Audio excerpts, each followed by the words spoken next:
Nah, sekarang strateginya. Ini tipsnya. Ada rumus hati, heart. Ini singkatannya. Ini biar kayak stand up itu terus ada singkatannya. Nah, hanya adalah heal in his presence. Jadi hidup yang sehat di hadapannya. Jadi H itu simbol orang yang, sebut saja kalau bahasa agama, khusyuk. Makanya itu manifestasi huruf H itu mindfulness. Hidup yang sungguh-sungguh, hidup yang khusyuk, tidak asal-asalan. Jadi makan ya dinikmati makannya serius sungguh-sungguh. Tidur ya tidur yang serius sungguh-sungguh. Kita kan jarang tidur serius hari-hari ini. Kita selalu ketiduran. Ya kan? Saya tidak tahu apa kalau teman-teman ini masih tidak kayak waktu kecil dulu. Cuci kaki, cuci tangan, terus ke atas tempat tidur, terus berdoa, terus tidur. Kan sekarang tidak begitu.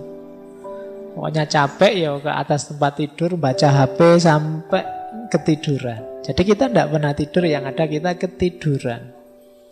Pasti tidak menikmati tidur, tidak mindful. Padahal setiap aktivitas yang baik, yang bermanfaat, kalau mindful itu pasti manfaat dan efeknya luar biasa untuk hidup kita. Kalau serius, tapi seringkali karena kita tidak serius, ya kita tidak dapat banyak manfaat dari situ. Sholat, ngobrol, ngaji, silaturahim, baca buku, dan lain sebagainya. Itu kan aspek-aspek yang kegiatan-kegiatan yang baik dalam hidup kita. Tapi karena kita tidak sungguh-sungguh, tidak mindful tadi, ya efeknya jadi tidak maksimal. Yuk kita nikmati apapun aktivitas kita. Sekedar minum teh, minum kopimu itu coba sekali-sekali dinikmati, dirasakan benar. Wong sekarang teman-teman makan saja kan didampingi HP. Jadi sambil makan, sambil nyekrol Instagram, sambil lihat Twitter, jadi makannya tidak dinikmati. Kadang-kadang kita tidak tahu, mungkin laukmu diambil temenmu apa kamu tidak, lu kok tiba-tiba habis. Nah, yuk heart yang pertama, heal in his presence. Yuk hidup yang serius, yang sungguh-sungguh, dinikmati setiap hembusan nafas, setiap detik yang engkau alami.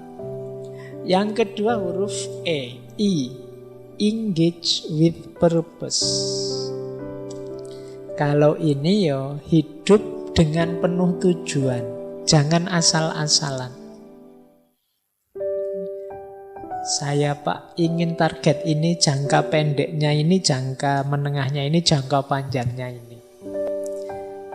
Ini untuk pendidikan, kalau ini untuk agama, kalau ini untuk hidup bersama sosial, boleh. Catat saja biar tidak lupa target-target, tujuan-tujuan. Akan membuat hidup lebih bersemangat. Jadi engage with purpose, hidup yang terlibat dengan tujuan. Kemudian ada huruf A, I, achieve with gratitude. Yuk berjuang sungguh-sungguh, tapi dengan penuh rasa syukur. Jadi tidak dengan kecewa, tidak dengan dendam, tidak dengan kebencian, tapi dengan penuh rasa syukur. Itu akan membuat hidup menyenangkan, membahagiakan. Kemudian huruf R, rise with patience and humility. Meningkatlah dengan sabar dan kerendah hatian. Kalau ini butuh penataan emosi, emotional regulation. Yuk kita meningkat, tapi yuk jangan kesusu, ada tahapan-tahapannya yang sabar. Kemudian thrive with compassion. Kalau ini kasih sayang dan pelayanan. Jadi mari mengupgrade, meningkatkan hidup kita dengan kasih sayang. Jadi ini rumus dari hati, namanya heart. Mindfulness, kemudian purpose, gratitude, emotional regulation, compassion, and service. Ini akan jadi kunci jadi kita orang yang cerdas secara spiritual. Nah, wah ini tulisannya kecil-kecil, pasti tidak terbaca. Saya ambil strategi dari 3 tokoh. Yang pertama Dana Zohar tadi.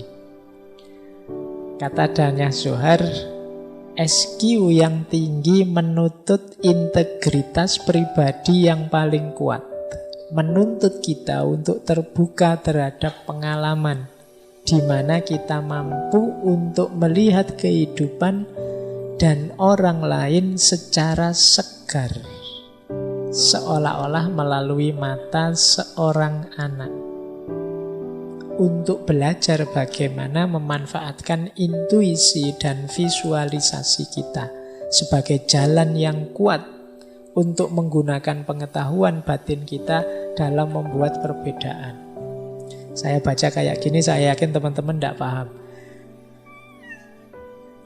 Ini menuntut agar kita berhenti berlindung pada apa yang kita ketahui dan terus-menerus mengeksplorasi dan seterusnya. Itu dari buku terjemahannya. Jadi nanti ya saya jelaskan saja. Saya baca dulu. Yang kedua dari Hank Schramm.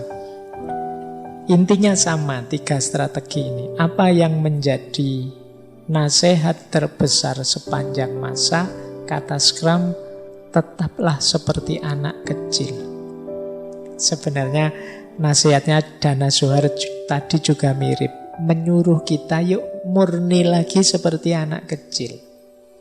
Anak kecil itu bagaimana? Terbuka. Terbukalah. Jadilah petualang. Ingin tahu.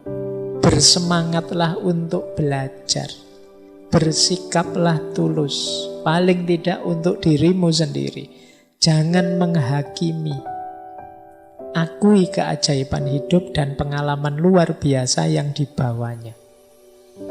Nah, Dana Zohar, Hank Schramm itu mengajarkan kita, yuk ayo meniru anak kecil saja. Tidak usah belajar ruwet-ruwet. Anak kecil itu lebih prospek secara spiritual. Yang pertama apa? Mereka terbuka. Petualang, ingin tahu, semangat belajar. Anak kecil itu kan masih rasa ingin tahunya tinggi.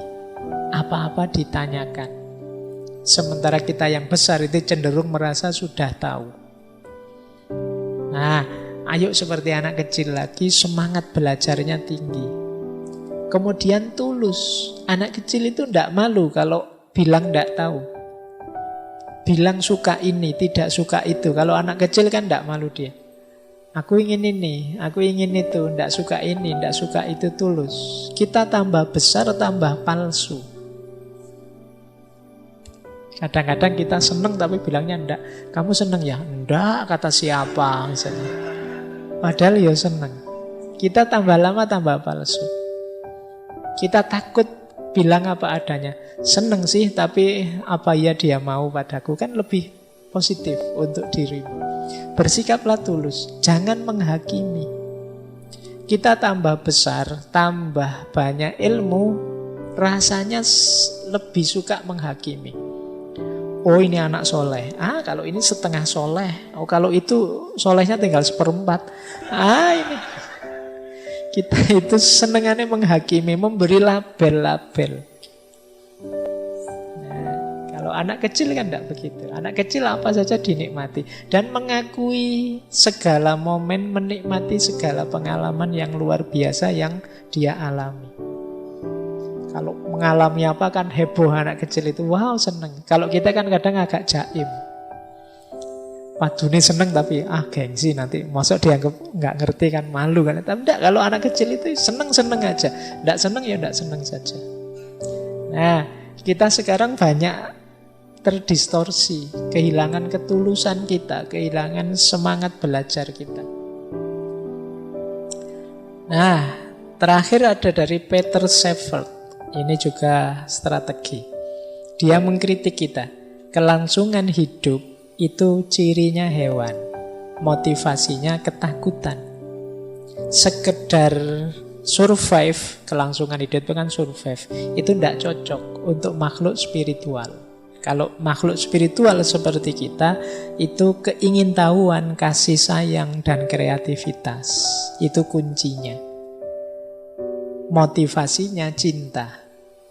Nah, jadi kalau jawaban kita hidup ala apa, yang penting jalan, yang penting hidup, yang penting sehat, nyaman, kan gitu aja, itu tidak manusia.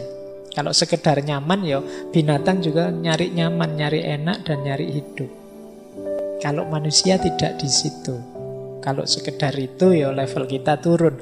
Makhluk spiritual itu cirinya ingin tahu, kasih sayang, dan kreativitas. Jadi melahirkan hal-hal yang baru. Nah, ini dari Peter Shepard.